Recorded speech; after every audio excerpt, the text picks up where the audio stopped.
ल है साथीहरू, हाम्रो दमक हस्पिटल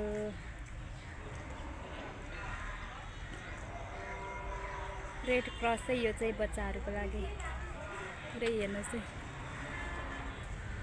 कि ओज दमक बाल अस्पताल यहाँ ल्याउनुलाई बच्चाहरूलाई चाहिँ हाम्रो बच्चाहरूको लागि चाहिँ यहाँ हुन्छ।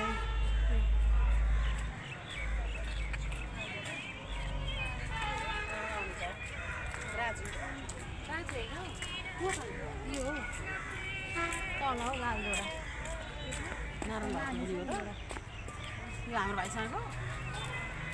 दमक रेड क्रस पशुहारको छेउमै